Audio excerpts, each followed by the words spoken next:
أعوذ بالله من الشيطان الرجيم.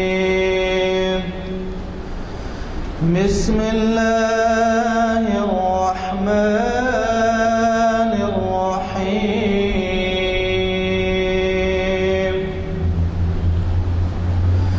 فاذكروني أذكركم واشكروا لي ولا تكفرون.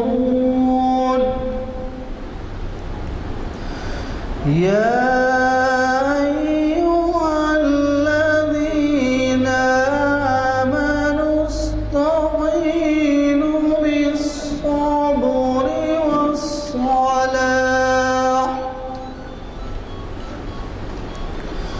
إن الله مع الصابرين. ولا تقولوا لمن يقتل في سبيل الله أموات بل أحياء ولكن لا تشعرون. ولنبلونكم بشيء من الخوف والجوع من الأموال والأنفس والثمرات وبشر الصابرين الذين إذا أصابتهم مصيبة قالوا إنا لله وإنا إليه راجعون. صدق الله العظيم.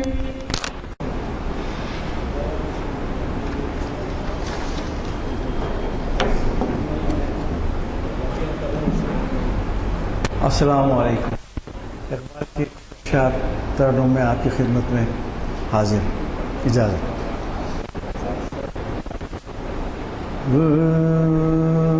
فیت ایک ہے اس قوم کی نقصان بھی ایک، منفعت ایک ہے اس قوم کی نقصان بھی ایک، منفعت ایک ہے اس قوم کی نقصان بھی ایک، ایک ہی سب کا نبی، دین بھی ایمان بھی ایک، ایک ہی سب کا نبی، دین بھی ایمان بھی ایک، حرم پاک بھی اللہ بھی قرآن بھی ایک، حرم پاک بھی اللہ بھی قرآن بھی ایک، کیا بڑی بات تھی ہوتے جو مسلمان بھی ایک، کیا بڑی بات تھی حرم پاک بھی اللہ بھی قرآن بھی ایک، کیا بڑی بات تھی ہوتے جو مسلمان بھی ایک، منفعت ایک ہے اس قوم کی نقصان بھی ایک، ایک ہی سب کا نبی دین بھی ایمان بھی ایک۔ اور یہ ماہ رمضان سے قبل کی آخری تو نہیں ہے، اس کے بعد کی جو نشست ہے وہ آخری ہے، جو 25 تاریخ کو آئے گی اگلی نشست۔ اس کے بعد جیسے آپ واقف ہیں ماہ رمضان میں یہ نشستوں کا سلسلہ بند رہتا ہے، جس میں تاریخ اسلام کی بھی نشست اور شریعت انفارمیشن کی نشست بھی شامل ہے، یہ سب بند رہتے ہیں۔ آج کی جو نشست ہے اس میں آپ کے جانے پہچانے مقرر جناب محمد ضیاء الدین نیت صاحب، جنہوں نے شاید 125 سے زائد خطابات سے ہمیں نوازا ہے اور جو اقبالیات کے بڑے ماہر اسکالر مانے جاتے ہیں، وہ آج انہوں نے ہمیں حالات کے پس منظر کو پیش نظر رکھتے ہوئے بڑے ہی اہم عنوان انہوں نے تجویز کیا ہے، ان تازہ خداؤں میں بڑا سب سے وطن ہے۔ یہ نشست آج 18 جون 2014 عیسوی مطابق 19 شعبان 1435 ہجری بروز چہارشنبہ بعد نماز عصر جامع مسجد عالیہ گن فاؤنڈری کے کانفرنس ہال میں منعقد ہو رہی ہے، اور میں نے اس کی تفصیلات آپ کو بتا دی۔ البتہ ایک دو اور گزارشات ہیں، وہ بھی آپ کو گوش گزار کرنا چاہتا ہوں، کیونکہ بعض ہمارے ایسے حضرات ہیں جو تینوں محفل اٹینڈ کرتے ہیں، بعض 2 میں آتے ہیں، بعض صرف اقبال شناسی میں آتے ہیں۔ تو 25 تاریخ کو اقبال شناسی ہے، لیکن 24 تاریخ کو ایک بہت اہم اب کے سال جو ہے آغاز کیا جا رہا ہے، اور وہ ہے زکوٰۃ کے بارے میں۔ 24 تاریخ کو 4 بجے یہاں 3 مفتی صاحبان موجود رہیں گے، اور وہ موجود رہنے کی وجہ یہ ہے کہ ایک مفتی صاحب پچھلے مرتبہ انہوں نے خطاب کیا تو ایسے حضرات جو دینی معلومات کافی رکھتے ہیں، ذرا وہ بھی ایسے محسوس ہوا کہ کئی ایسے مسائل سے واقف نہیں ہیں اور خلاف ورزی کرتے ہیں ادائی زکوٰۃ کے موقع پر۔ تو سوال یہ تھا کہ وقت مغرب کا ہو رہا تھا، تو چونکہ سوال جواب کا موقع نہیں تھا تو ہم نے طے کیا کہ 24 تاریخ کو یہاں پر جو ہے ایک نشست رکھی جائے، جس میں 3 مفتی صاحبان رہیں گے، اور فرداً آپ اگر علیحدہ چاہیں تو ان کے کاؤنٹر پہ اپنے اساتذہ بتا کے، یا آپ کے عزیز اقارب میں یا کوئی چاہتے ہیں تو ان کو مشورہ دیں کہ وہ آئیں اور یہاں پر مشورہ کریں، شاید وہ کچھ تفصیل آپ سے پوچھیں گے، اور اس کے بعد آپ کو تو معلوم ہے تمام چیزوں پہ زکوٰۃ لازم نہیں ہوتی، اور زکوٰۃ جب نہیں ہوتی ایسی تو اب آپ اختیار کرنے میں اگر غلطی کر جائیں اس کے چننے میں کہ کس پہ ہوتی کس پہ نہیں ہوتی، تو وہ جو ہے آپ کے لیے نقصان دہ ہوتی ہے۔ تو اس میں جو ہے ایک 2-3 منٹ میں آپ کو ایک نوٹ سنا دیتا ہوں، اور اس نوٹ کے سننے کے بعد آپ کو اندازہ ہوگا کہ ہم اس معاملے میں کس قدر غلطی برت رہے ہیں۔ میں آپ سے توجہ چاہتا ہوں، خصوصی طور پہ آپ دھیان دے کر سنیں۔ ادائی زکوٰۃ سے متعلق وقتاً فوقتاً جامع مسجد عالیہ میں منعقدہ شرعی انفارمیشن سروس کی نشستوں میں علماء دین و مفتی صاحبان نے قرآن و حدیث کی روشنی میں جو حوالے دیے ہیں ان کا بوقت ادائی زکوٰۃ دھیان رکھا جانا ضروری ہے، جو مختصراً حسب ذیل ہے۔ اب اس میں 3 پیراگراف ہیں، وہ آپ کو سنا دیتا ہوں۔ زکوٰۃ اسلام کا ایک اہم رکن ہے اور اس کا منکر کافر ہے۔ نمبر 2، زکوٰۃ جب کبھی واجب ہو جائے تو ادائی میں تاخیر نامناسب ہے۔ اب یہ کیسا ادائی کی تاریخ ہوتی ہے میں آپ کو بتاتا ہوں۔ اکثر یہ سمجھا جا رہا ہے کہ اس ذمہ داری کو ماہ رمضان میں پورا کرنا زیادہ فائدہ مند ہے۔ اس طرح کا عمل ناواجبی ہے۔ اگر زکوٰۃ کی ادائی کی ذمہ داری ماہ شوال یا ذیقعدہ یا ذی الحجہ یا اس کے بعد کسی مہینے میں آ جائے تو اس کے لیے رمضان کی آمد کا انتظار کرنا درست نہیں ہے۔ میں خصوصاً افتخار صاحب سے توجہ چاہوں گا، کیونکہ افتخار صاحب زکوٰۃ کی تقسیم میں بہت دلچسپی لیتے ہیں۔ پھر دہرا رہا ہوں آپ کی گزارش کے لیے۔ تو ماہ شوال یا ذیقعدہ یا ذی الحجہ یا کسی بعد کے مہینے میں ہو تو اس کے لیے رمضان کی آمد کا انتظار کرنا ضروری نہیں، درست نہیں، ضروری نہیں، درست نہیں۔ اس طرح کے عمل سے کئی مستحقین زکوٰۃ کے استفادے سے محروم ہو جاتے ہیں، اور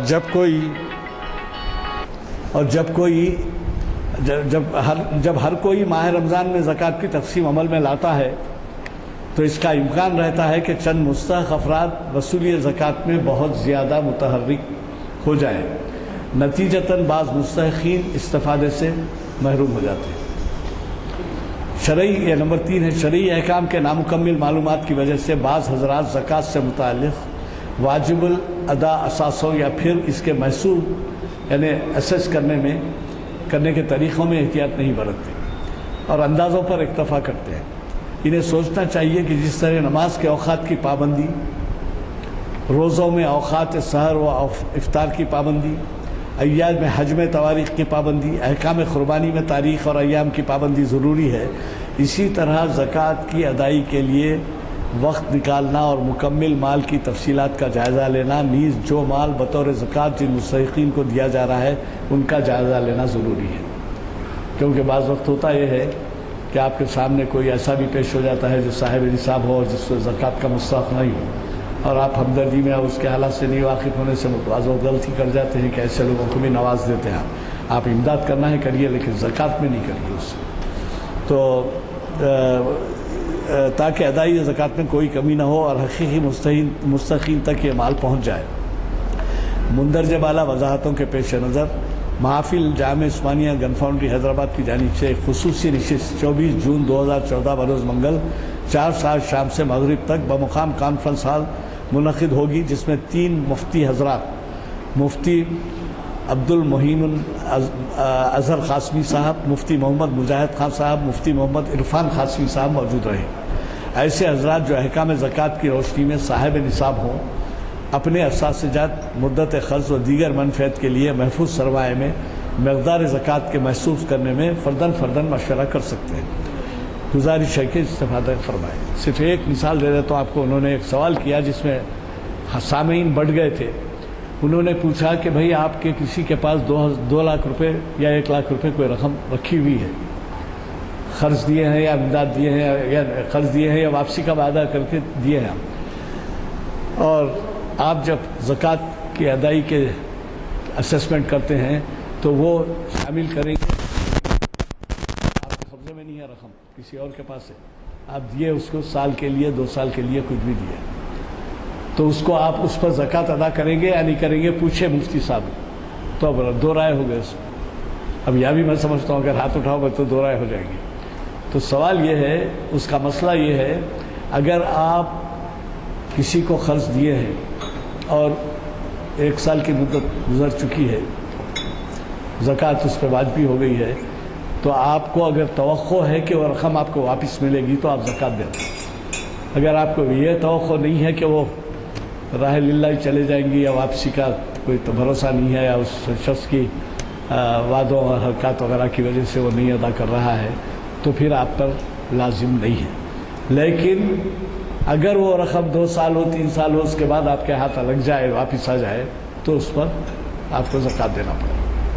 اب اسی طریقے سے آپ کے مختلف مسائل ہیں۔ مثلا بعض حضرات کے مکان ایسے ہوتے ہیں، اللہ بدگمانی سے بچائے، بہت سے لوگ دیتے ہیں اور نہیں کرتے ہیں۔ بعض حضرات یہ ہیں کہ ایسے گھرانے ہیں جس میں شوہر اگر زکوٰۃ کا حساب کرتا ہے تو بیوی اپنے زیور کو شامل نہیں کرتی اور بیوی اپنا زکوٰۃ نہیں نکالتی، حالانکہ اس کے پاس وہ صاحب نصاب ہے اور خود سے زکوٰۃ اس کے اوپر لازم ہو گئی ہے۔ تو وہ جو ہے حساب کتاب جب ہوگا تو میاں کے حساب میں نہیں آئے گا، بلکہ ان کا حساب کی دیکھا جائے گا۔ لہٰذا آپ بھی یہ کرنا کہ یا تو ان کی مدد کرنا یا ان سے کہنا کہ بھائی آپ کے جو رقمات ہیں، آپ کے جو زیور ہے، میں یہ نہیں کہتا بہت سے لوگ دیتے ہوں گے، لیکن جن کے جو غلط فہمی میں رہتے ہیں اس کے بارے میں کہہ رہا ہوں کہ ان کو جو ہے یاد دلا دینا کہ بھئی آپ کے اثاثے پہ اسیس کروا لیں، اور انشاءاللہ اس دن لیڈیز کے لیے بھی انتظام رہے گا، اور اگر وہ چاہے تو مشورہ کر سکتے ہیں، ایک نہیں 3 مفتی صاحبین رہیں گے۔ میں آپ نحمدہ و نصلی علی رسولہ الکریم، اما بعد۔ محترم عالی جناب غلام یزدانی صاحب، سینئر ایڈوکیٹ ڈاکٹر شمشاد حسین صاحب، ہمارے امریکہ سے دو تشریف لائے سید احمد حسینی صاحب، برادران عزیز، السلام علیکم ورحمۃ اللہ وبرکاتہ۔ آج زیادہ تمہید میں گئے بغیر، چونکہ وقت کم ہے اور رمضان سے پہلے لاسٹ بٹ ون یہ محفل اقبال کی نشست ہے، جیسا کہ اعلان کیا گیا ہے، ان تازہ خداؤں میں بڑا سب سے وطن ہے۔ علامہ اقبال کے ایک شعر کا ایک مصرع آج کی گفتگو کا عنوان بنایا گیا ہے۔ عزیزان گرامی، آپ میں سے بیشتر اصحاب 16 مئی کے بعد برابر جو ملک کی صورتحال انتخابات کے پس منظر میں جو نتائج سامنے آئے وہ غیر متوقع تھے، اور بہت سارے یقینی طور پہ اس کا ری ایکشن اور رد عمل جو ہے بہت ہی مایوس کن رہا،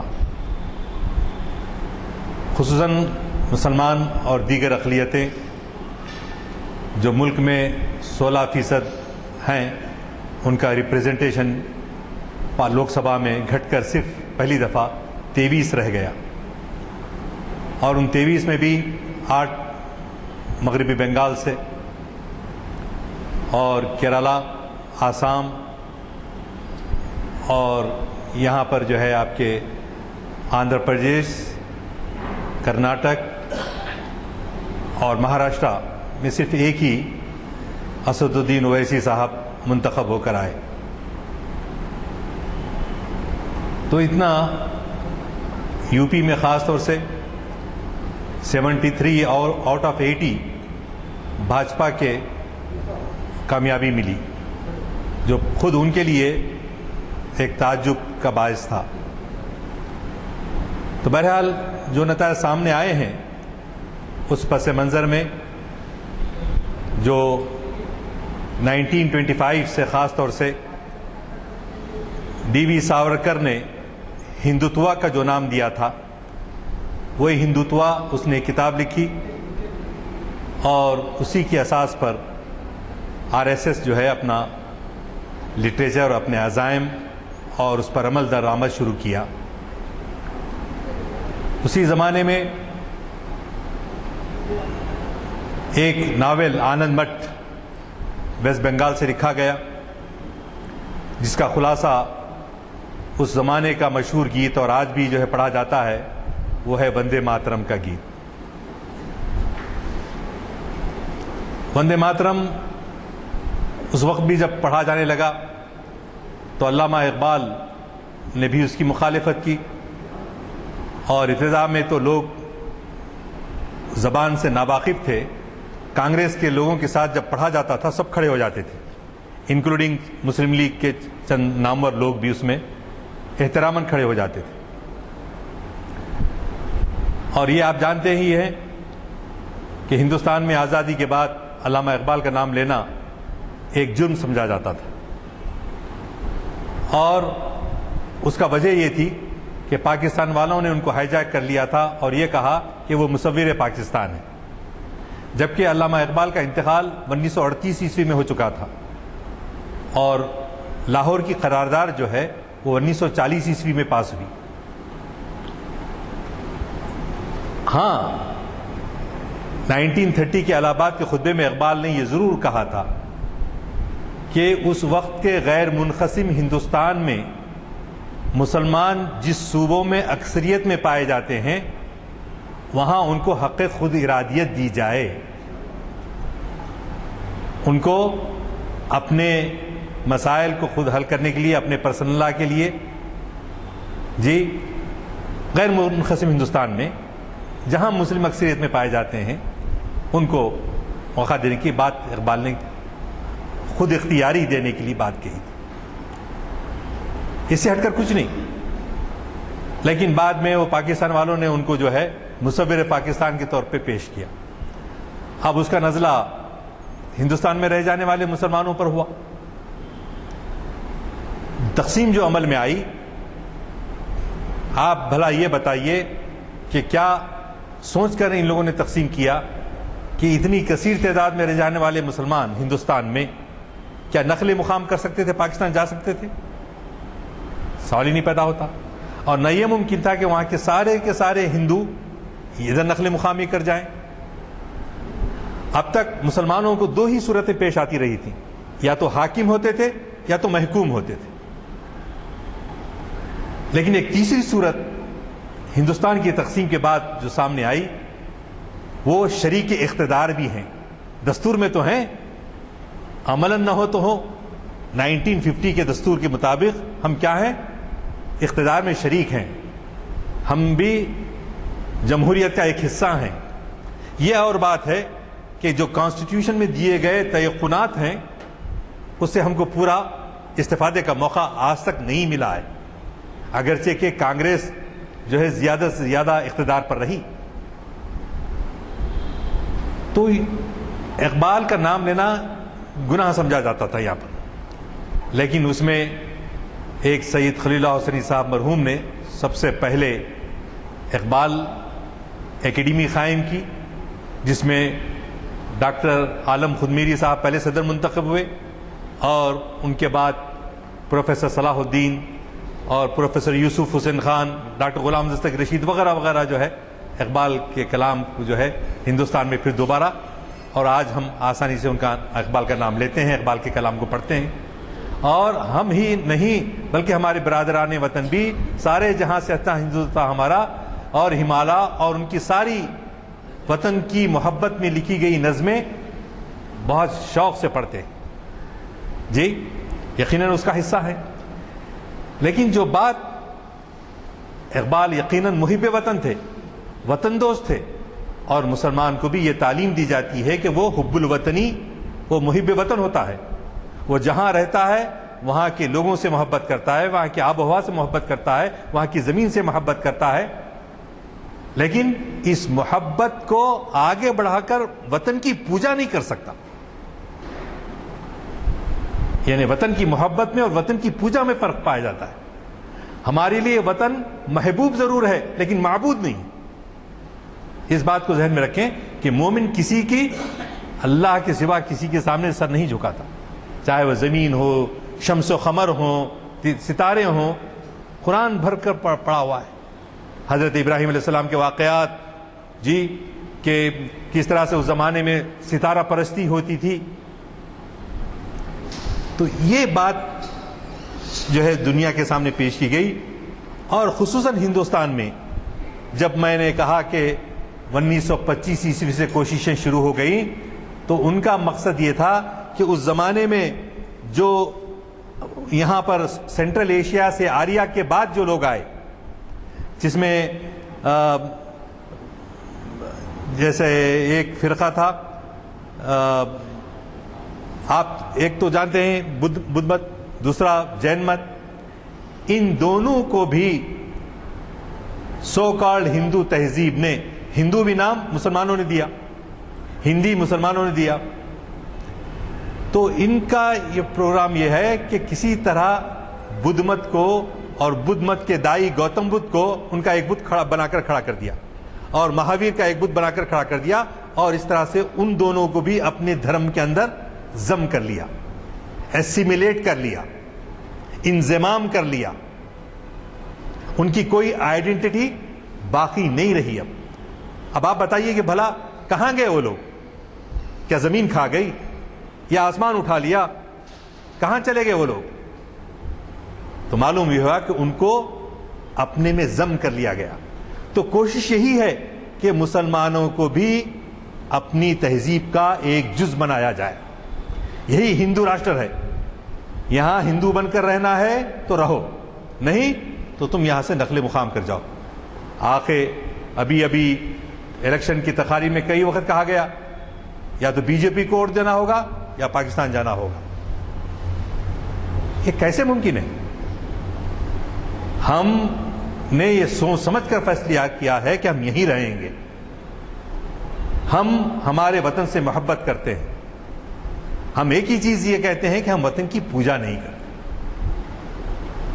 اور وندے ماترم اگر آپ پڑھیں گے تو اس کے اندر یہی چیز پائی جاتی ہے. تاریخ جو ہے قوموں کا کیا ہوتی ہے؟ حافظہ ہوتی ہے.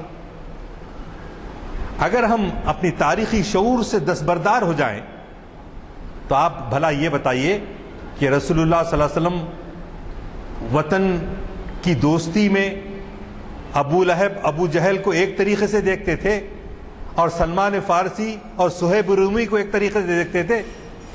باہر کے والوں کو اپنا کیوں سمجھتے تھے اور اپنے والوں کو غیر کیوں سمجھتے تھے؟ بات وضاحت ہو رہی ہے کہ میں عرض یہ کرنا چاہتا ہوں کہ صہیب رومی اور بلال حبشی، سلمان فارسی، یہ تو باہر کے تھے، اپنے وطن کے نہیں تھے، غیر متوطن تھے. اور وطن والے کون تھے؟ ابو جہل تھے، ابو لہب تھا. لیکن ان کی اہمیت وطن صرف وطن کے ہونے سے کچھ نہیں ہوتی، بلکہ یہاں اساس کیا ہے؟ انسانیت کی بنیاد پر ہے، حقانیت کی بنیاد پر ہے. وہ جو لوگ انسانیت کے لیے جیتے ہیں، انسانیت کے لیے مرتے ہیں، ان کا مرتبہ ان اکرمکم عند اللہ اتقاکم، تم میں بہترین اور وہ شخص ہے ان اکرمکم عند اللہ اتقاکم جو اللہ کا ڈر اور خوف اس کے دل میں ہوتا ہے اور اللہ ہی کے لیے وہ جو جیتا ہے، اللہ ہی کے لیے وہ مرتا ہے. یہ معیار اسلام کا ہے. اب آپ اگر تاریخ کا مطالعہ کریں تو اب ہم کو یہ کوشش کی جاتی ہے کہ اسپین میں اگر آپ دیکھیں گے، جہاں علامہ اقبال جا کے مسجد قرطبہ میں نماز پڑھی تھی، اذان دی تھی، آج وہاں جا کے ڈھونڈیے کوئی مسلمان آپ کو نہیں ملتا. مولانا ابو الحسن ندوی علیہ رحمہ 1950 میں یا 55 میں اندلس، اس زمانے کا اندلس، آج کا اسپین گئے تو آپ یقین کیجئے کہ وہاں ڈھونڈے سے کوئی جمعہ ادا کرنے کے لیے مسجد نہیں ملی.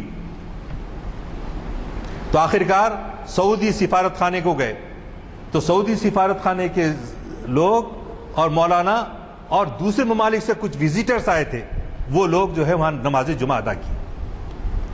لیکن کوئی اسپینش آدمی وہاں پر آپ کو نماز کے لیے نہیں ملا.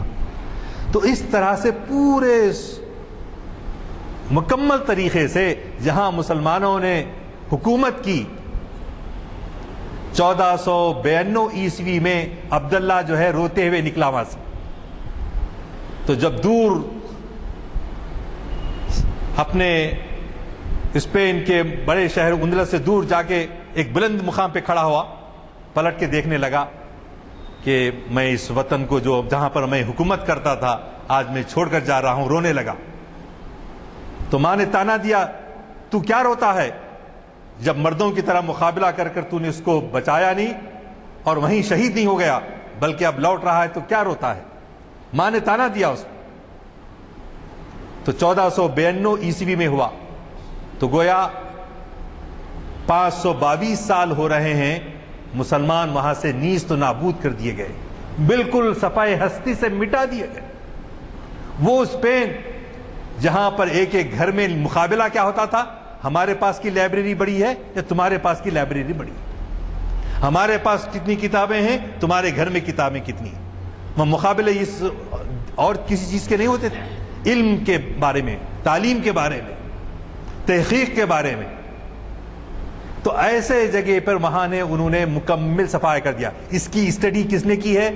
بی جے پی نے کی ہے، بھاجپا مسلمانوں کی اسلام دشمن طاقتوں نے کیا رکھی ہے کہ وہ کوشاں اسی بات کے ہیں کہ یہاں یہ تہذیب دیگر مذاہب جس طرح مٹا دیے گئے، یہاں سے ان کا بھی نام و نشان مٹا دیا۔ لیکن الحمدللہ دشمن چاہے کتنا ہی چاہے، لیکن کیا ستیزہ کار رہا ہے ازل سے تا امروز، چراغ مصطفی سے شرار بو لہبی۔ مٹانا آسان کام نہیں۔ کتنے فسادات ہوئے، پہلے تو ملک کی تقسیم کی وجہ سے ہوئے، 1960 کے بعد جمشید پور راوڑ کیلا سے نکلا جو سلسلہ جی چلتا رہا، پھر آخر میں جو ہے 1992 میں بابری مسجد کی شہادت کا واقعہ ہوا، پھر گجرات کے فسادات ہوئے۔ یہ سب ہونے کے باوجود الحمدللہ مسلمانوں کا حوصلہ باقی ہے، مسلمانوں کا حوصلہ باقی ہے۔ لیکن برادران عزیز، یہ جو سسٹمیٹک طریقے سے، بہت ہی غیر محسوس طریقے سے، اس میں ہم کو غفلت برتنے کی ضرورت نہیں، غفلت برتنے کی ضرورت نہیں ہے۔ ان کی کوشش یہ ہو رہی ہے کہ تاریخ میں ہم لوگوں کا جو کنٹریبیوشن رہا، یہ بتائیں کہ یہ ڈاکو تھے، یہ آ کے باہر سے آتا تھا، حملہ کرتا تھا محمود غزنوی اور لوٹ کر لے کے چلا آتا تھا۔ اس طرح سے ہم کو اس طرح معلوم ہوتا ہے کہ ہم جو ہے ڈر جائیں کہ ہماری تاریخ جو ہے سیاہ ہے، سیاہ کارناموں سے بری ہوئی۔ لیکن برادران عزیز، وہ تو چند بادشاہوں کا معاملہ تھا، لیکن اورنگزیب عالمگیر جو پورے ملک ہندوستان پہ جنہوں نے حکومت کی، ان کے بارے میں ہاں انگریزوں نے پہلے سازش کی کہ ہماری تاریخ کو مسخ کر کے پیش کیا، اور اسی کو فالو کون کر رہے ہیں؟ یہ بات کیا آج کے جو پاور جن کے ہاتھ میں ہے وہ کوشش کر رہے ہیں کہ اورنگزیب عالمگیر کو یہ بتایا جائے کہ اس نے مندروں کو اٹھا دیا، حالانکہ آپ کے پاس کئی ثبوت ہیں، آرکائیوز میں ریکارڈ موجود ہے کہ کتنے مندروں کو، گرودواروں کو، نانک صاحب بیٹھے ہوئے ناندیڑ کے گرودوارے کو نظام کے دور میں جو امداد دی گئی، آرکائیوز ریکارڈ میں موجود ہے۔ آپ داؤد اشرف کی تحقیقات کی کتابیں پڑھیے ریفرنس کے لیے، جو انہوں نے بڑی تحقیق سے لکھے ہیں۔ تو یہ الزام لگایا کہ اس نے جو ہے مندروں کو توڑا، صرف آ کے بات ٹھہرتی ہے کاشی کے وشوناتھ مندر کے پاس۔ وہاں ہوا یہ کہ یہ لوگ قافلہ جا رہا تھا، پڑاؤ ڈالا، کچھ راجا مہاراجا جو اورنگزیب عالمگیر کو اپنا بادشاہ تسلیم کرتے تھے، ساتھ ان کی بیویوں میں سے ایک کی بیوی مندر کے اندر چلے گئی، نیچے جانے کے بعد اس سے وہاں بلاತ್ಕಾರ ہوا، اس کی عزت لوٹی گئی۔ عزت لوٹی جانے پر جب معلوم ہوا بادشاہ کو، وہ راجا مہاراجا آئے، بولے کہ ایک مندر کے اندر ایسا برا کام نہیں ہو سکتا، لہذا اے شہنشاہ وقت آپ اس مندر کو جو ہے گرا دیجئے، ڈھا دیجئے، کیونکہ مندر جیسے مقام پر یہ گندا فعل نہیں ہو سکتا۔ تو یہ ایک تاریخ میں موجود ہے۔ اس سے ہٹ کر آپ آگے آئے ٹیپو سلطان کے زمانے میں، اگر ہندو مسلمانوں میں محبت نہ ہوتی، ایک دوسرے کے ساتھ مل جل کر نہ رہے ہوتے، گنگا جمنی تہذیب نہ رہی ہوتی، تو ٹیپو سلطان کی شہادت ہوئی تو انگریزوں نے صرف میسور میں، صرف انڈیا میں خوشیاں نہیں منائی، انگلینڈ میں خوشیاں منائی کہ آج ہمارا ہندوستان ہمارا۔ جب سررنگا پٹم میں وہ شہید ہوتے ہیں تو ویسے دشمن کی شہادت پر انہوں نے جلوس جنازہ نکالا، جلوس جنازہ نکالا تو ان کے سامنے ہندو عورتیں اسنان کر کے بالوں سے پانی ٹپک رہا ہے، اس جلوس کی قیادت، اس جلوس کے سامنے چلے کہ اپنے بادشاہ کو، اپنے راجا کو جو ہے خراج عقیدت پیش کرنے کے لیے۔ اگر ان کو محبت نہ ہوتی، ہندو مسلم دشمنی ہوئی ہوتی، تو آپ بھلا یہ بتائیے کہ ٹیپو سلطان کے جنازے میں ہندو عورتیں یہ مظاہرہ کیوں کرتی؟ یہ باتیں کچھ اپنی طرف سے نہیں بول رہا ہوں میں، سب کتابوں میں موجود ہے۔ تو عزیزان گرامی، انگریز جو ہے یہ کوشش کرتے تھے کہ یہاں مسلمانوں کی تاریخ کو مسخ کر کے پیش کیا جائے تاکہ ہندو مسلمانوں سے نفرت کرنے لگے. ڈیوائڈ اینڈ رول کی پالیسی ان لوگوں نے اختیار کی، سب جانتے ہی.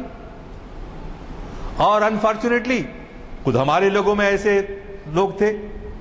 1757 عیسوی میں سراج الدولہ کی فوج میں میر جعفر کا رول، جا کے پوری خبر ان کو دشمنوں کو کر دیا، انگریز فوج کو، اور سراج الدولہ کو شکست اور ہزیمت اٹھانی پڑی. وہی حال اب ٹیپو سلطان کا ہوا. جی وہ 1799 میں شہید کر دیے گئے. پھر 1707 میں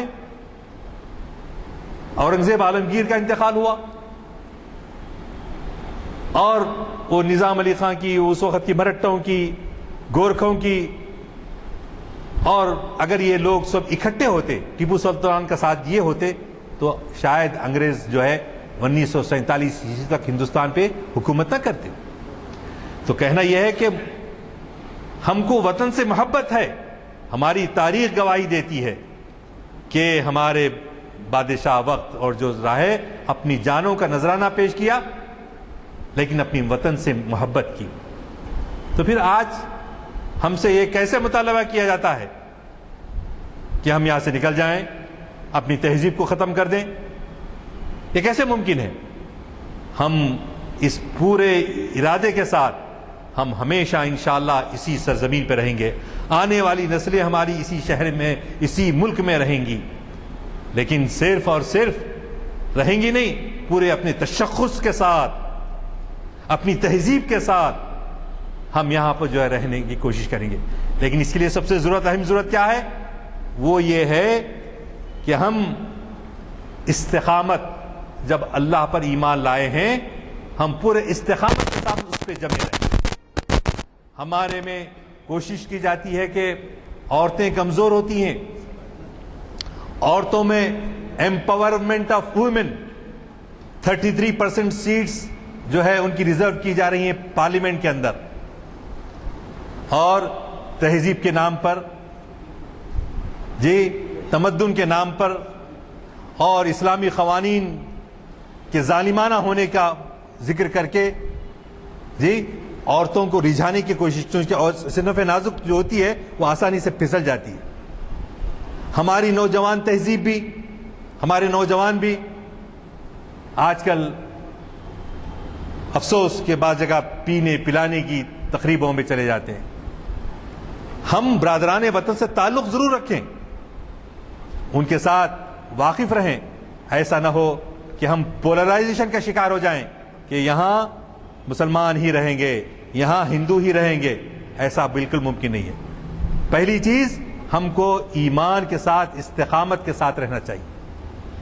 ایمان اور استقامت کہ ہم جو ہے مر جائیں گے لیکن ہم اپنے مذہب کو فراموش نہیں کر سکتے. نمبر 2، برادران وطن میں جو غلط فہمی پائی جاتی ہے کہ مسلمان ظالم ہوتا ہے، مسلمان دہشت گرد ہوتا ہے، یہ پروپیگنڈا ٹی وی کے ذریعے، ان کے ذریعے کی جاتا ہے. لیکن ہم کو یہ بتانے کی ضرورت ہے کہ ہم جو ہے ہمارے پڑوس، چاہے وہ غیر مسلم کیوں نہ ہوں، ان کے ساتھ ہمارا سلوک کیسے اچھا ہونا چاہیے. ہم میں سے ہر ایک یہ کوشش کرے کہ روزانہ کم سے کم ایک برادر وطن کے ساتھ ملے، بات چیت کرے، ان کی مشکلات میں ساتھ آئے. مسلمانوں کا رویہ کیسا ہوتا ہے؟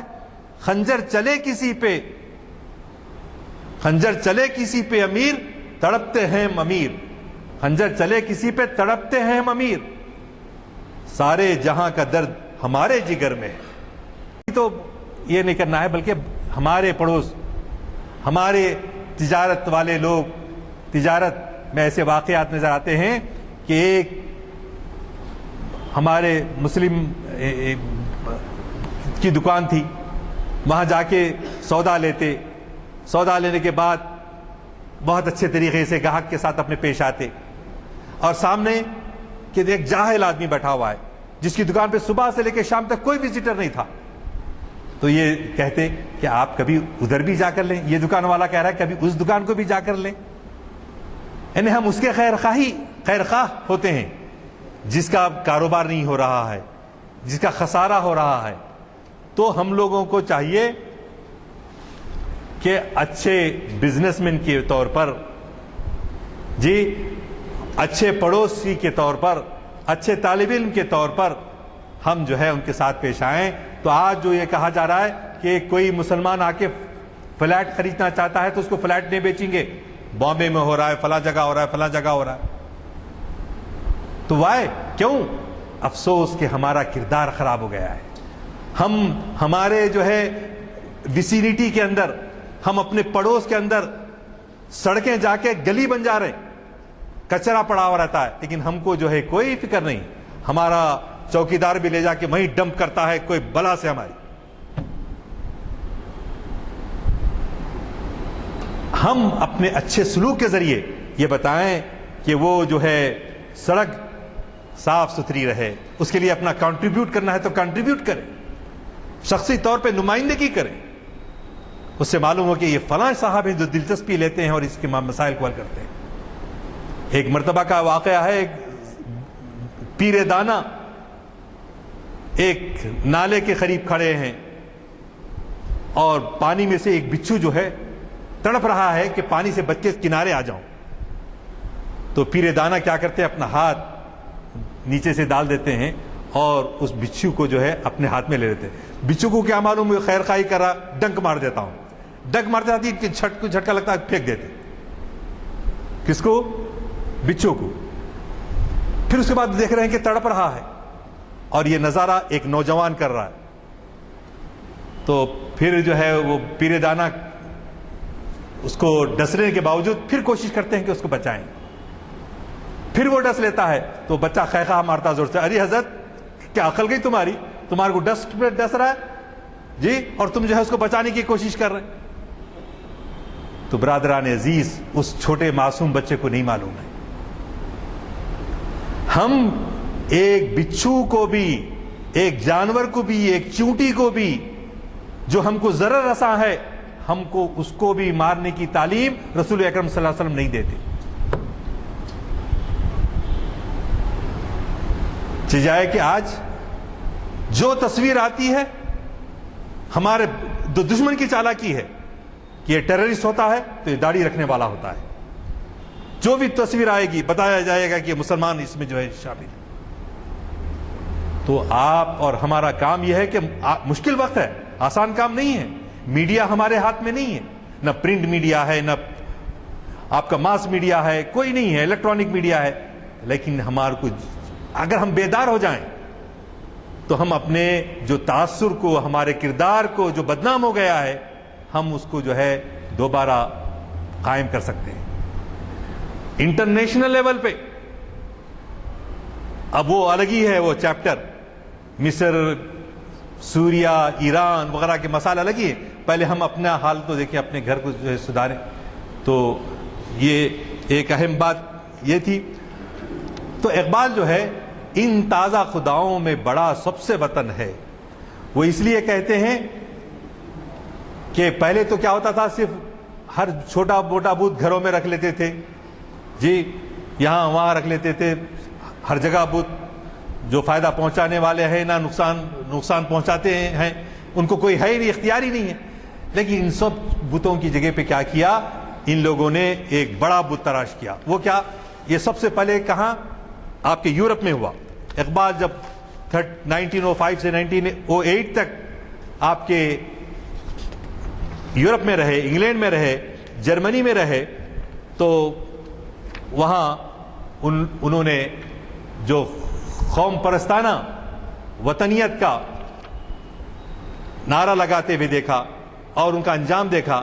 واپس لوٹنے کے بعد ہندوستان کے اندر بھی یہاں پر وہی نیشنلزم کا تصور، وطن کا تصور جو غلو کر کے، ایگزیجریٹ کر کے انہوں نے ایک بڑا بت کھڑا کر دیا. اس سارے بڑے بت کو ہم چاہے وہ بت چھوٹا ہو یا بڑا ہو، کسی کی ہم پرستش نہیں کرتے. تو یہ بندے ماترم جب لکھا گیا تو اس کا ترجمہ جو ہے آپ ملاحظہ فرمائیے کیا ہے. پڑھنے والا کہہ رہا ہے میں تیرا بندہ ہوں. کس کا؟ دھرتی ماتا کا. اے میری ماں، میرے اچھے پانی، اچھے پھلوں، بھینی خنک جنوبی ہواؤں، شاداب کھیتوں والی میری ماں، حسین چاندنی سے روشن رات والی، شگفتہ پھلوں والی، گنجان درختوں والی، میٹھی ہنسی میٹھی زبان والی، سکھ دینے والی برکت دینے والی میری ماں. اب بھلا یہ بتائیے، سکھ دینے والی برکت دینے والی ماں کا دھرم، دھرتی کیسے ہوتی، زمین کیسے ہوتی؟ ہم اس کو تسلیم نہیں کر سکتے. تو یہ ہمارے بالکل شرک ہوتا ہے. اگر ہم یہ پڑھیں تو شرک ہوتا ہے. 30 کروڑ گلوں کی پرجوش آوازیں، 60 کروڑ بازوؤں میں سنبھلنے والی تلواریں، یعنی مسلمانوں کے خلاف. کیا اتنی قوت کستے ہوئے اے ماں تو کمزور ہے؟ تو ہی ہمارے بازوؤں کی قوت ہے. میں تیرے قدم چومتا ہوں. تو دشمن کے لشکر کی غارت گر ہے میری ماں. تو دشمن کے لشکر کی غارت گر ہے میری ماں. تو ہی میرا علم ہے، تو ہی میرا دھرم ہے، تو ہی میرا باطن ہے، تو ہی میرا مقصد ہے، تو ہی جسم کے اندر کی جان ہے، تو ہی بازوؤں کی قوت ہے. دلوں کے اندر تیری ہی حقیقت ہے، تیری ہی محبوب مورتی ہے. ایک ایک مندر میں تو ہی دستگاہ، تو ہی درگا مسلح ہاتھوں والی، تو ہی کملا ہے کمل کے پھولوں کی بہار، تو ہی پانی ہے علم سے بہرور کرنے والی. میں تیرا غلام ہوں، غلام کا غلام ہوں، غلام کے غلام کا غلام ہوں. اچھے پانی اچھے پھلوں والی میری ماں، میں تیرا بندہ ہوں. اب بھلا بتائیے، غلام در غلام، بندگی کس کی ہوتی ہے؟ صرف اللہ کی ہوتی. ابھی یہ تو مجھے نہیں ملی وہ کتاب جو، اور اس میں بعد میں اشعار جو ہے شریک کیے گئے. کالی ماتا سے وہ کی جا رہی کہ ان کا خون چوسنے کی ہم کو طاقت دے، شکتی دے، تاکہ ہم ان کا خون لا کر تمہارے مورتیوں کے اوپر جو ہے نچھاور کریں. تو برادران عزیز، یہ ایسے مشرکانہ گیت کو ہم اپنا ترانہ کے طور پہ ہم نہیں پڑھ سکتے. اور مجھے یاد ہے کہ تقریباً 5 سال پہلے یہ RSS کے جو سیکرٹری ہیں راج مندری کے، مادھو، عثمان یونیورسٹی آرٹس کالج کے ایک ہال میں اے روڈ میپ ٹو ایودھیا پر گفتگو کے لیے بلائے تھے. تو عبدالرحیم قریشی صاحب، میں اور ہمارے ساتھ کوئی 12-15 آدمی گئے تھے. وہاں پر 70-80 آدمی اور بھی وہ لوگوں کے موجود تھے. لیکن وہاں جب یہ ترانہ پڑھا گیا تو ہم جو ہے بیٹھے ہی رہے. ہم نے کہا کہ یہ تو اس نے رام مادھو نے کہا ہاں یہ چونکہ یہ ان کے عقیدے کے خلاف ہے اس لیے اس کو جو ہے تسلیم کرتے. تو بولنے کی بات میری ہے کہ ہم جو ہے تھوڑی استقامت دکھائیں، ہم اپنے دین پر جمے رہیں، ہمارے یقین کو مضبوط کریں جی، اور ہمارے کردار کو لوگوں کے جو غلط فہمیاں پائی جاتی ہیں، دیانتدار بنیں جی، امانت دار بنیں، اچھے تاجر بنیں، خوش اخلاقی سے پیش آئیں جی. اور ہم یہ جو الوف رہتے ہیں نا، لوگوں سے کٹ کر رہتے ہیں، یہ ہماری ایک عجیب سی عادت ہے. ہم لوگوں سے کٹ کر رہتے ہیں، اپنے پڑوس میں کیا ہو رہا نہیں معلوم رہتا. ہم سعودی عرب میں بھی گئے تو ہمارے بہت سارے حیدرآبادی حضرات کو دیکھے کہ عربی نہیں سیکھے. کیوں عربی نہیں سیکھے؟ آفس میں گئے، انگریزی میں کام کرے، کمپیوٹر پہ کام کر لیا، آگے. آپ وہاں کے متوطن، وہاں کے نیشنلز سعودی جو ہیں ان سے روابط پیدا کرنا، ان کے شادی بیاہ میں جانا، ان کے دکھ درد میں شریک ہونا. تو جب تک آپ ایسا نہیں کریں گے، آپ دین کی دعوت کو پیش کیسا کر سکتے ہیں؟ سب سے بڑا مسئلہ یہ ہے کہ ہم نے برادران وطن کے سامنے اپنے دین کو پیش نہیں کیا. ایک غیر مسلم جو نو مسلم تھے، وہ صاحب کہنے لگے، ہم نے ان سے کہا نو مسلم صاحب سے، آپ اسلام قبول کر لیے، آپ انشاءاللہ اچھے مسلمان ہیں، آپ کی موت اچھی ہے، آپ کی آخرت اچھی ہے، تو پھر آپ اپنے خاندان میں اپنے پڑوس میں کیوں کام نہیں کرتے؟ تو بولے حضرت میں جاتا ہوں کرتا ہوں، لیکن میں بولتا ہوں سو چیز الگ ہے، وہاں لوگ جو مسلمان کا جو کردار ہے وہ الگ ہے. تو بولتے ہیں یہ وہی اسلام جس کے ماننے والے یہ لوگ ہیں، ایسے رہتے ہیں، ایسی گندگی کے ساتھ رہتے ہیں. تو ہم اپنا جائزہ لیں تو واقعی ہم جو ہے طہارت پسند نہیں، صفائی پسند نہیں جی، اور اپنے آپ ہم ایک فخر میں اترا ہیں، ہم مسلمان گھرانے میں پیدا ہوئے، جنت ہماری گھٹ ہے، اب دوسرے آئے یا نئے آئے کچھ پرواہ نہیں، ہماری جنت گھٹ نہیں۔ تو برادر یہ خود غرضی اگر ہے تو معراج کا واقعہ جو رسول اللہ صلی اللہ علیہ وسلم کے بارے میں اکثر سناتے رہتا ہوں کہ عبد القدوس گنگوئی رحمۃ اللہ علیہ معراج کی سیر کر کے واپس آئے، نہیں آتا بولے میرے کو یہیں ٹھہرنے دو، جنت دیکھنے کو مل گئی، اب دنیا میں کہاں چلے جاؤں میں۔ لیکن رسول اللہ صلی اللہ علیہ وسلم آسمان کی سیر کر کے دنیا میں دوبارہ تشریف اس لیے آئے کہ ساری انسانیت کو نجات دلائے، ان کے دکھ درد کو دور کیا جائے۔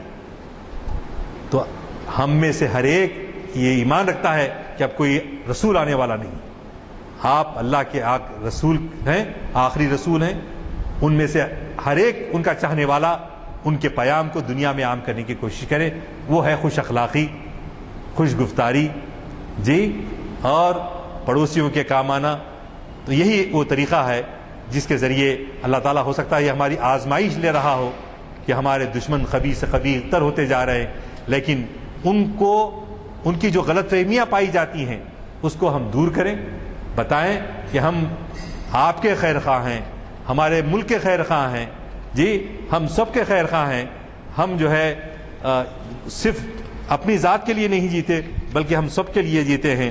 تو اسی لیے ہمارے رؤوف بھائی نے بھی جو اشعار پڑھے تھے، منفعت ایک ہے اس قوم کی، نقصان بھی ایک ہی سب کا نبی، دین بھی ایمان بھی ایک، کچھ بڑی بات ہی ہوتے جو مسلمان بھی ایک۔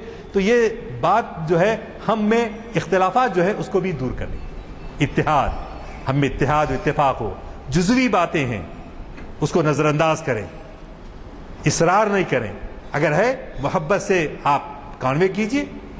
تو اسی لیے اسلاف کا جو جذبہ جہاد تھا وہ کیا کرتے تھے، جیسا آپ شکوہ میں سنتے رہے ہیں، شان آنکھوں میں نجستی تھی جہانداروں کی، کلمہ پڑھتے تھے ہم چھاؤں میں تلواروں کی، ٹل نہ سکتے تھے اگر جنگ میں اڑ جاتے تھے، پاؤں شیروں کے بھی میدان سے اکھڑ جاتے تھے، تجھ سے شرکش ہوا کوئی تو بگڑ جاتے تھے، تیغ کیا چیز ہے ہم توپ سے لڑ جاتے تھے، نقش توحید کا ہر دل پہ بٹھایا ہم نے، زیر خنجر بھی یہ پیغام سنایا ہم نے، ہم جو جیتے تھے تو جنگوں کی مصیبت کے لیے اور مرتے تھے تیری نام کی عظمت کے لیے، تھی نہ کچھ تیغ زنی اپنی حکومت کے لیے، سر بکف پھرتے تھے کیا دہر میں دولت کے لیے، قوم اپنی جو زر و مال جہاں پر مرتی، بت فروش کے عوض بت شکنی کیوں کرتی۔ عزیزان گرامی، ان ساری گفتگوؤں کے بعد اگر میں یہ کہوں کہ جو آپ کے نیرو جو بادشاہ تھا روم کی امپائر کا اس زمانے میں، اس نے اپنے ایک فلاسفر کو اس زمانے کے اس نے اس کو حکم دیا کہ تم پبلک کے سامنے جبراً خودکشی کرو۔ کیوں؟ اس کا قصور صرف یہ تھا کہ وہ یہ کہتا تھا کہ سال میں یورپ میں جو تہوار منائے جاتے ہیں، کیسے کیسے تہوار، جس میں 1200 شیروں کو جو ہے لوگوں سے لڑایا جاتا تھا اور 200 دوشیزاؤں کو، لڑکیوں کو آوارہ لڑکوں کے حوالے کر دیا جاتا تھا، اور خود بیٹھ کے جو ہے کیا ہے، یہ کلچر ہے ہمارا، یہ ہماری تہذیب ہے، اس پہ فخر کرتا تھا۔ اور یہ فلاسفر بولتا تھا اس 2-4 روز کے ہنگاموں سے جو بھوکے اور جو غریب ہیں ان کی بھوک پیاس مٹنے والی نہیں ہے، تمہارا یہ کلچر بیکار کلچر ہے۔ تو اس کو یہ سزا دی گئی کہ تو اپنی خودکشی خود کر، تو بیچارہ وہ جبراً خودکشی کر کے مر گیا۔ اب ہمارے پاس موہنجو داڑو کی جو کھدوائیاں ہیں، ہم وطن کی محبت، وطن کی پرستش میں کہتے ہیں، ہماری تہذیب، ہمارا کلچر ایسا تھا 3-4 ہزار سال پہلے۔ تو غریب لوگ آ کے وہاں پر کھدوائیوں میں کام کرتے ہیں، ایک غریب مزدور کام کرتے ہوئے گھر کو جاتا ہے، خوش ہے کہ کچھ پیسے مل رہے ہیں، مزدوری مل رہی ہے، گھر جا کے کہتا ہے، بیوی پوچھتی ہے تم کو آخر اتنے پیسے کیسے مل رہے ہیں، لوگ روز کھود کے کیا کر رہے ہیں؟ تو اس کو سمجھ بھی نہیں آتا تھا۔ چھوڑے دنوں کے بعد بولا مٹی کے گھڑے کے ٹکڑیاں ملتے ہیں، وہ لا کے ڈسٹلڈ واٹر سے دھو کے میز کے اوپر جمع کر کے رکھتے ہیں، ابھی ایک 12واں حصہ نہیں ملا، وہ مل گیا تو ان کا کام ختم ہو جاتا۔ تو جب 12واں حصہ ملا تو سب وہ ڈپارٹمنٹ والے لوگ جو ہے خوب خوشیاں منائے، اور دوسرے دن سے یہ آدمی پھر بے روزگار ہو گیا۔ تو کہنے کا مقصد میرا یہ ہے کہ ہمارے کلچر، ہمارا کلچر زندہ کلچر ہے. ہماری کیلیگرافی، ہمارا آرکیٹیکچر، ہماری تہذیب، ہمارے اخلاق، یہ سب ہمارا کلچر ہے. غریبوں کے کام آنا. لیکن وہی دوسروں کا کلچر کیا ہے؟ وہ ٹھکریاں نکال رہے ہیں 200-400 سال پرانے جو ہے زمین سے کھود کے ایک مٹکے کو. تو غصہ آتا ہے آدمی کو، آ کے کیا کرتا ہے، ایک مٹکا پانی کا لے کے زور سے پٹک دیتا. تو بولی بیوی بولی پہلے کھانے کو نہیں تھا، پھوڑا کیوں؟ تو اس نے کہا کہ مجھے کوئی 3000 سال پہلے لوگ جو دفن کیے تھے مٹی کے بنے ہوئے برتن کے ٹکڑوں کو، اس سے مجھ کو تھوڑے دن روزگار مل گیا تھا. آج میں اس گڑھے کو پھوڑ رہا اس لیے رہا ہوں کہ آج سے 3000 سال کے بعد آنے والے لوگوں کو جو ہے اس کا جو ہے معاوضہ ملے. تو یہ کلچر وغیرہ جو ہے عارضی چیزیں ہیں. بہرحال میری گفتگو کچھ بہت ساری باتیں تھیں. عجب نہیں کہ پریشان ہے گفتگو میری، فروغ صبح پریشان نہیں تو کچھ بھی نہیں. شکریہ.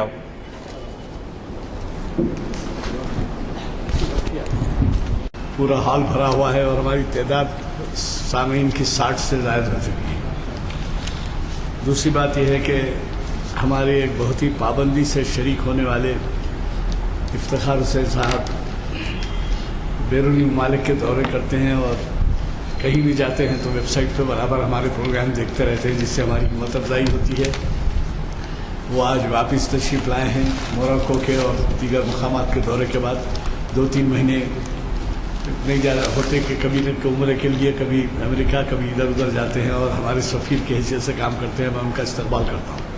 دوسرے یہ کہ آپ کے جو چائے پلانے والے اختر صاحب کھڑے ہیں، یہ بیچارے معذور ہو گئے تھے دونوں آنکھوں سے اور کم بینائی ہو گئی تھی، لیکن مجبوری تھی کہ اگر آپریشن کے لیے رجوع ہو تو بلڈ پریشر کا علاج پہلے ہوتا ہے، شوگر کا علاج پہلے ہوتا ہے، اور وہ پوسٹ پون کرتے چلے آتے تھے. تو ہمارے ہاں ڈاکٹر شمشاد حسین صاحب سپرنٹینڈنٹ ہیں شادہ ہاسپٹل کے. انہوں نے بڑی مہربانی کی کہ ان کو تقریباً 1 مہینہ رکھ کر شوگر کا ٹریٹمنٹ کرنے کے بعد ایک آنکھ ان کی واپس آ گئی ہے بینائی، اور اب دوسری کی کوشش ہے کہ اس کا بھی آپریشن ہو جائے. ان کے لیے دعا کیجیے.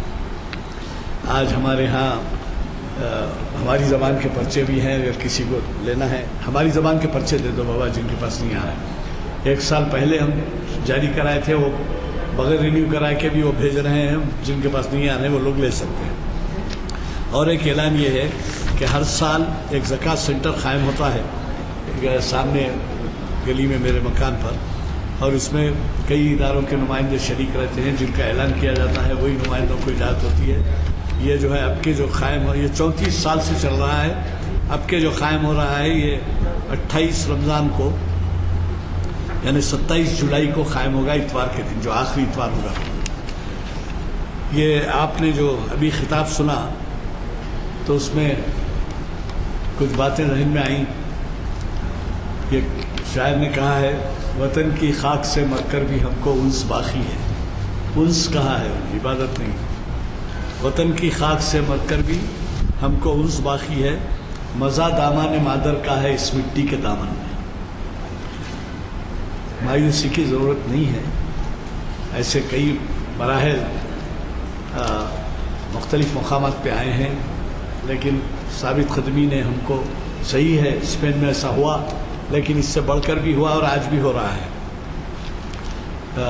مجھے اگر میں غلطی نہیں کر رہا ہوں تو دونوں پہلو دیکھنا چاہیے.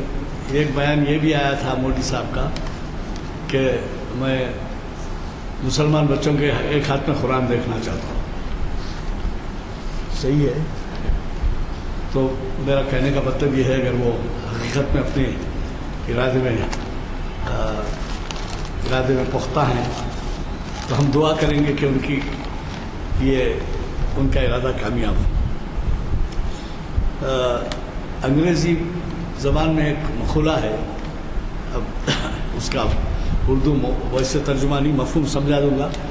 انگلش میں کہتے ہیں don't call a man happy till he is dead. اس کا مطلب یہ ہے کہ کسی آدمی کو آپ خوشی والا مت سمجھیں. Don't call a man happy, اس کو خوشی والا نہ سمجھیں جب تک کہ وہ مر نہ جائے. یعنی مطلب یہ ہے کوئی معیار نہیں ہے کروڑپتی ہونے کا، بنگلے ہونے کا، مکانات ہونے کا، یہ کوئی نہیں ہے. اگر اس کو آپ اس کو خوش کہنا چاہتے ہیں تو مرنے تک آپ اس کو نہیں بول سکتے. اور وہی حال سب کا ہے، دیگر ممالک میں بھی ہے، سب ہے، ہم بھی گزر رہے ہیں.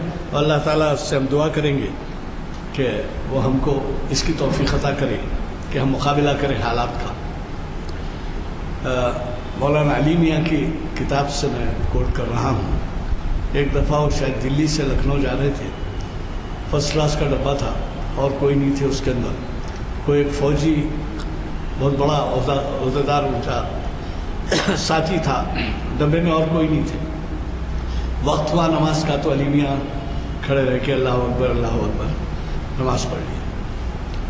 تو وہ بیٹھنے کے بعد ان سے پوچھا، دوستانہ طریقے سے پوچھا، اعتراض سے نہیں، آپ بار بار نماز میں اکبر کا نام کیوں لیتے ہیں؟ مطلب یہ ہے اکبر بادشاہ کا آپ کے پاس کیا مقام ہے کہ مذہبی طور پہ آپ اکبر کا نام لیتے ہیں؟ بار بار اللہ آپ نماز پڑھتے ہیں تو اکبر کا نام لیتے ہیں. تو خیر وہ واقعہ کوٹ کرتے ہوئے علی میاں نے یہ سمجھایا کہ آپ بڑی شان سے اور بڑے فخر سے کہتے ہیں کہ ہم نے ہندوستان میں 1000 سال حکومت کی ہے اور فلاں کی ہے، کیا ہے، یہ کام کیا ہے. ارے آپ اللہ اکبر کے معنی نہیں سمجھا سکے، جبکہ آپ کی 5 نمازوں میں اذان ہوتی ہے اور ملک کے کونے کونے سے ہوتی ہے. تو آپ نے جو کہا کہ پڑوس سے خبر رکھیے، اس کے مشکل مصیبتوں میں کام لیجیے، آپ کچھ بھی نہیں کرتے. تو اب ان کی بات کتنی صحیح ہے کہ آپ اتنے سال حکومت کیے لیکن یہ نہیں سمجھا سکے کہ آپ اللہ اکبر کیوں کہتے ہیں. اب وہ سمجھنے والا آپ کے ہم وطن انڈین قومیت کا وہ نہیں سمجھ سک رہا، تو اب آپ اور کیا کریں گے. تو بہرحال وہ بات یاد آئی تو مجھے کہنا ہے. آخر میں اپنے ایک اس پہ شعر پہ ختم کرتا ہوں کہ یہی ہے عبادت، یہی دین و ایمان، یہی ہے عبادت، یہی دین و ایمان کہ کام آئے دنیا میں انسان کے انسان. یہ آپ کا موٹو ہونا چاہیے. اور آپ نے جو کچھ خیالات کا اظہار کیا ہے اس سے ہمیں بہت بڑا درس ملا ہے. انشاءاللہ ہم ان کے مشوروں پر عمل کریں گے.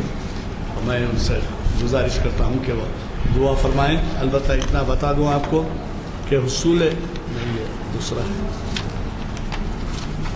ابھی آپ کو جو بلیٹن ملا ہے اس کے مطابق پروفیسر محمد محسن عثمانی صاحب تاریخ اسلام کا 650واں لیکچر 21 جون ہفتے کے دن دیں گے.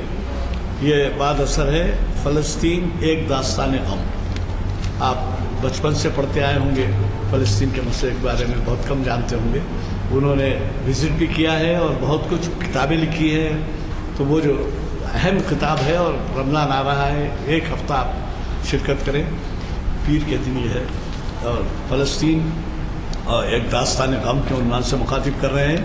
اور اس کے بعد جو ہے شریعت انفارمیشن سروس میں ڈاکٹر متین الدین قادری صبر و استقامت کی اہمیت شریعت کی روشنی میں. اور جیسے میں پہلے اعلان کر چکا ہوں خصوصی نشست 24 کو ہے اور اقبال کی ایک نظم کا تجزیہ ہماری رمضان سے پہلے کی آخری نشست ہے جس کو جناب سید امتیاز الدین صاحب مخاطب کر رہے ہیں. میں دعا کی گزارش، اگر کوئی سوالات کرنا ہے تو نہیں تو آپ دعا فرمائیں. کوئی سوال؟ مختصر سا، وقت تو کم ہے. آنے والے ہفتے کو یہاں کی نشست کے بعد مغرب سے عشاء تک گلشن خلیل میں ایک لیکچر ہے. ڈاکٹر عابد اللہ غازی امریکہ سے تشریف لائے ہیں جو طیب قاسمی صاحب کے نواسے ہوتے ہیں. تو وہ ایک پلورل سوسائٹی میں مسلم ایجوکیشن سسٹم کیا ہونا چاہیے، ایک تکثیری سماج میں مسلمانوں کا نظام تعلیم کیا ہونا چاہیے، اس کو مخاطب کریں گے. پروفیسر احمد اللہ خان صاحب اور پروفیسر انور معظم صاحب وغیرہ اس کو میں حصہ لیں گے. ایک علمی مذاکرہ ہے، آپ سے شرکت کی گزارش کرتا ہوں. اللہ تعالیٰ سے دعا ہے اللہ تعالیٰ ہم کو ایمان کے ساتھ استقامت پہ رکھے، اس کی رضا کے لیے جینے کی توفیق عطا فرمائے. اے اللہ ہم گنہگار ہیں، ہمارے گناہوں کو معاف فرما، ہمارے آل اولاد کو، آنے والی نسلوں کو اسلام پر قائم رکھ، ہم کو تیری رضا کے لیے جینے، تیری رضا کے لیے مرنے کا جذبہ عطا فرما. آنے والے رمضان سے اللہ ہم کو استفادے کی توفیق عطا فرما. اے اللہ قرآن سمجھ کر پڑھنے اور اس پر عمل کرنے کا جذبہ عطا فرما. اے اللہ جو دنیا میں کرۂ ارض پر جہاں جہاں مسلمان مظلوم ہیں اور دیگر انسان جو بھی مظلوم ہیں اللہ ان کی تو مدد فرما، ظالموں سے نجات دلا، اور جو بھوکے ہیں ان کو پیٹ بھر کھانا کھلا، جو ننگے ہیں ان کو تن پر کپڑا پہنا، جو قرضوں سے پریشان ہیں ان کے قرض ادا کروا دے، اور ہم کو علم نافع حاصل کرنے کا شوق عطا فرما. ان تمام دعاؤں کو اپنے فضل و کرم سے قبول فرما. صلی اللہ تعالی علی خیر خلقہ و نور عرشہ سیدنا مولانا محمد وعلی آلہ واصحابہ وازواجہ وافادہ اجمعین. آمین برحمتک یا ارحم الراحمین.